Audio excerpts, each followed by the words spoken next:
दोस्तों समय था 1965 जब हिंदुस्तान और पाकिस्तान से जंग होने का माहौल बन रहा था और माहौल बनते ही छुट्टी पर गए सभी सैनिकों को वापस लौटने का संदेशा भेजा गया।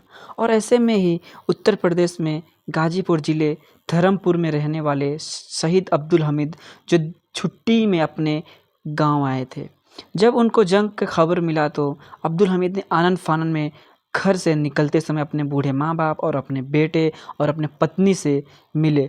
उस टाइम उनके फैमिली को यह बिल्कुल भी अंदाज़ा नहीं था कि अब्दुल हमीद वापस जा रहे हैं ड्यूटी पे, लेकिन वापस आएंगे कि नहीं। यह जंग तब शुरू हुआ था जब 1962 में चीनियों ने भारत पर हमला किया था। उस हमले के दौरान पाकिस्तानियों को ऐसा लगा कि भारत पर इस समय हमला करने से हिंदुस्तानी को हम हरा सकते हैं, क्योंकि 1962 में चीनियों से जब जंग हुआ था इसीलिए पाकिस्तानी को लगा कि पंजाब बॉर्डर पे हमला करना चाहिए, क्योंकि भारत आर्मी कमज़ोर हो गई है और पंजाब बॉर्डर पे भारतीय सैनिक की संख्या बहुत कम होगी। लेकिन अब्दुल हमीद अपने घर से निकलने के ठीक अगली सुबह बॉर्डर पे अपने बटालियन के साथ जंग के लिए तैयार हो गए थे। और इस दौरान पाकिस्तानी ने अमेरिका से ऐसे टैंकर्स खरीदे थे जो अपराजय टैंकर माना गया था उस टाइम पे।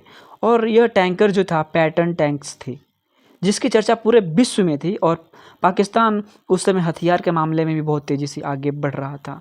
जंग की तैयारी पाकिस्तानियों ने 1962 से ही शुरू कर दिया था और इस समय था 1965 जब सरहदें सुलग रही थी। पाकिस्तानियों ने ऑपरेशन जबराल्टर चलाकर भारत पर दोनों तरफ से हमला कर दिया था। एक तरफ पाकिस्तान जम्मू कश्मीर में अपने घुसपैठ करवा रहा था और दूसरी तरफ से पंजाब प्रांत में हमले का अंजाम दे रहा था। अब तक पाकिस्तानी के इस साजिश से भारत बहुत अनजान था। तब जाकर अब्दुल हमीद को लोहा लेने की बारी आई। इससे 3 साल पहले अब्दुल हमीद ने चीनियों को मुंहतोड़ जवाब दे चुके थे। अब्दुल हमीद के चर्चे तो पूरे दुनिया में चल रहे थे, यहाँ तक उनके चर्चे जब वह भारतीय सेना में शामिल हुए थे तभी से चल रहा था, जो कि अब्दुल हमीद एक हेडक्वार्टर मास्टर थे।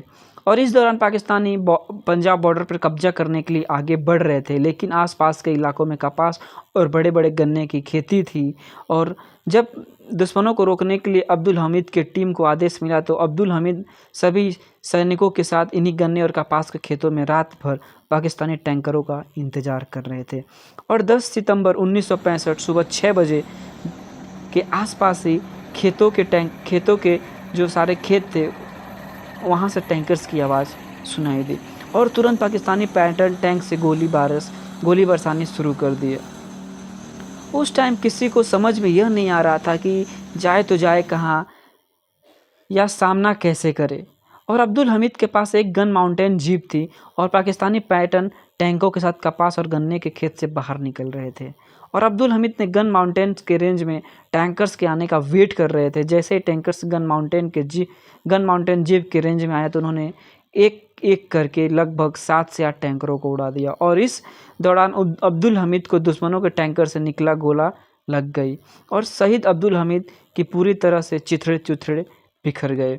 और यह देखकर बाकी के सैनिक पूरी तरह से अपने होश खो बैठे और तब उन्होंने सामने की लड़ाई शुरू कर दी।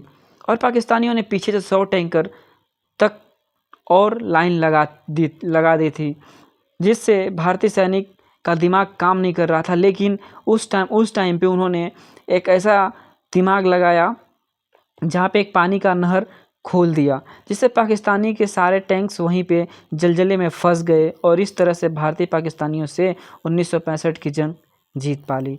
और एक ऐसा जवान सिपाही जिनका नाम नासिर था, वो अब्दुल हमीद के दोस्त हुआ करते थे जो उस भारतीय सेवा में शामिल थे उसी समय।